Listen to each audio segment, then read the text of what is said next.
Good everyone. मैं आज आप सभी के सामने एक बहुत ही इम्पोर्टेंट टॉपिक को लेके आई हूँ। मुझे एक्चुअल में जानना है कि आपका ओपिनियन इस बारे में क्या है। अभी के टाइम में ये जो सुसाइड रिपोर्ट अगर आप चेक करोगे तो सुसाइड रिपोर्ट में ये जो दिन ब दिन जो बढ़ोतरी हो रही है, अगर आप देखेंगे कि 22 के अकॉर्डिंग अगर आप देखेंगे तो 171,000 लोगों ने सुसाइड अटेम्प्ट किया है। 2025 के अकॉर्डिंग अगर आप देखेंगे तो 740,000 लोगों ने सुसाइड अटेम्प्ट किया। तो ये जो आप 2022 के अकॉर्डिंग और 2025 के अकॉर्डिंग अगर आप देख रहे हो तो ये जो बढ़ोतरी हो रही है क्यों हो रही है, आपको क्या लगता है इसमें किसका गलती है? कौन इसके लिए जिम्मेदार है? सोसाइटी जिम्मेदार है या फिर एजुकेशन सिस्टम जिम्मेदार है या पेरेंट्स जिम्मेदार हैं? तो मेरे अकॉर्डिंग हमारी जो अपब्रिंगिंग होती है, मैं ये नहीं बोल रही हूँ कि कम्प्लीटली किसी एक पे मैं नहीं बोल रही हूँ, बट स्पेशली जो हमारी अपब्रिंगिंग होती है वो एजुकेशन सिस्टम से होती है। बच्चे थोड़े से बड़े नहीं होते कि हमारे पेरेंट्स जो होते हैं वो हमें स्कूल में जाके डाल देते हैं। क्यों? ताकि बच्चे वहाँ पे बड़े हो जाएंगे, लाइफ में सक्सेसफुल हो जाएंगे। लेकिन एक्चुअल में क्या हो रहा है, हमें स्कूल में क्या सिखाया जा रहा है, लाइफ में कैसे सक्सेसफुल होना है वो तो हर स्कूल में बताया जाता है। लेकिन एग्जैक्टली लाइफ को मतलब जीना कैसे, सक्सेसफुल होना कैसे, वो आपको सिखा दिया जाएगा। लेकिन लाइफ में एग्जैक्टली मेंटल प्रेशर को आपको किस तरह से हैंडल करना है वो आपको नहीं पता। हमारे स्कूल में सब्जेक्ट्स अगर आप देखेंगे, English, SST, science, Hindi, mathematics, GK, computer, Sanskrit, आपको सब कुछ देखने को मिलेंगे। लेकिन लाइफ को कैसे जीना है वो उसके लिए कोई सब्जेक्ट आपके पास नहीं है। आप डॉक्टर बन गए, आप इंजीनियर बन गए, आपको टीचर कैसे बनना है आपको सब कुछ बताया जाएगा। आपको डिसिप्लिन, स्पोर्ट्स, सब चीज़ें सिखाई जाएगी, सारे स्किल्स आपको बताई जाएगी, डांस कैसे करना है, एक्स्ट्रा करिकुलर एक्टिविटीज़, सब कुछ आपको बताया जाएगा। लेकिन जो मेन चीज़ है हमारा जो मेंटल स्ट्रेस, हमारे ब्रेन को हम कंट्रोल कैसे करें, वो चीज़ आपको नहीं बताया जा रहा है। सब कुछ तो वहीं से है।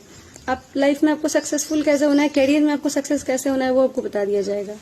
लेकिन करियर में सक्सेसफुल हो जाने के बाद भी आप लाइफ में कैसे सक्सेसफुल होइएगा वो आपको बताने वाला कोई नहीं है। मेरे अकॉर्डिंग एक छोटा सा ये रिक्वेस्ट है। इससे मैं ये नहीं बोलूँगी कि कम्प्लीटली सुसाइड करना लोग बंद कर देंगे, बट ये जो स्टूडेंट्स है बात पे जो सुसाइड कर ले रहे हैं, जो जिनका नीट क्लियर नहीं हो रहा, कुछ भी क्लियर, जैसे कुछ प्रॉब्लम आ गया, कुछ बहुत बच्चे कॉम्पिटिशन्स में जो आगे नहीं बढ़ पा रहे हैं, अच्छे स्टूडेंट्स, तो उनका मेंटलिटी उनका स्ट्रांग नहीं है। तो मैं कहना ये चाहूँगी कि प्लीज़ आप हमारे सब्जेक्ट में एक और सब्जेक्ट का ऐड कीजिए, सिलेबस में भागवत गीता को ऐड कीजिए।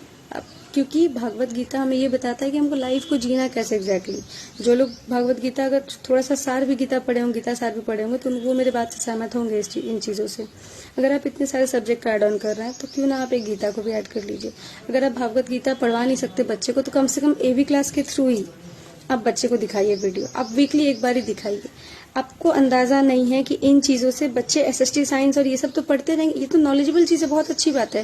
लेकिन आपको ये आइडिया नहीं है कि इस एक AV क्लास के वजह से वीकली आप एक ही दिन दिखाइए, लेकिन इसके वजह से बच्चे का मेंटली बच्चे कितने स्ट्रांग हो जाएंगे आपको अंदाजा भी नहीं है।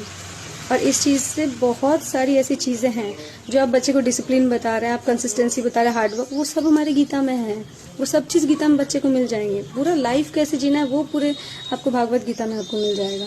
सो please I humbly request to education system कि प्लीज़ आप गीता को एटलीस्ट सिलेबस में आप उसको ऐड कीजिए। आप चैप्टर वाइज कर लीजिए। आप प्राइमरी सेक्शन से लेकर आप सेकेंडरी सेक्शन तक आप जाइए, आप प्रॉपर चैप्टर वाइज कर लीजिए। जिस तरह से हम सेंटेंस पढ़ रहे होते क्लास 1 में जो चैप्टर फर्स्ट आपका सेंटेंस रहता है, तो आप जब बड़े 10th में जाते हैं तो उस टाइम भी वही रहता है सेम, बट थोड़ा सा डिफिकल्ट उसका क्वेश्चन हो जाता है, तो आप वो कीजिए। बट प्लीज़ भगवत गीता को आप ऐड कीजिए, क्योंकि बस सक्सेसफुल होना ही लाइफ का मेन मोटो नहीं होता। लाइफ को जीना, पूरी लाइफ को हम इस तरह से जी रहे होते हैं, खुशी खुशी हर एक पल को किस तरह से, एक मोमेंट को किस तरह से गुजारना है, वो भी इम्पोर्टेंट है। और ये भी इम्पोर्टेंट है कि आप मेंटल प्रेशर को किस तरह से हैंडल करें, क्योंकि देखिए डिफ़िकल्टीज़ तो आएंगे। जहाँ से हमारा अपब्रिंगिंग हो रहा है वहीं से हमको पता होना चाहिए कि डिफ़िकल्टीज़ को किस तरह से हैंडल करना है। हर एक की लाइफ में डिफ़िकल्टीज़ आती है, हर एक की लाइफ में मेंटल प्रेशर हर एक की लाइफ में है, उसको हैंडल कैसे करना है प्लीज़ इस चीज़ को बताइए। अगर आपका लाइफ ही नहीं रहेगा तो फिर आप सक्सेस का क्या कीजिएगा, राइट? तो सक्सेसफुल होना बहुत इंपॉर्टेंट है। विद दैट आपको लाइफ भी आपको अपना स्मूथली चलाना ज़रूरी है। एक ही तो लाइफ मिलती है, उसमें भी अगर मेंटल प्रेशर के कारण सुसाइड कर ले तो फिर क्या ही मतलब उसका। सो आई होप आपको समझ में आया होगा मैं जो बुक कहना चाहती हूँ। तो अगर आप मेरी बातों से सहमत हैं तो प्लीज़ सपोर्ट इट, ट्विटर कीजिए, जितना हो सके इसको फैलाइए और बोलिए कि प्लीज़ भगवत गीता को प्रमोट कीजिए। आई नो ये सेकुलर कंट्री है, लेकिन जो भगवत गीता में जो हमारा जो है वो हर एक इंसान के लिए वो है, वो एक मैनुअल है हमारे लाइफ का। जैसे टॉयज़ के लिए आता है ना, उस तरह से वो हमारे लाइफ का मैनुअल है। Thank you so much.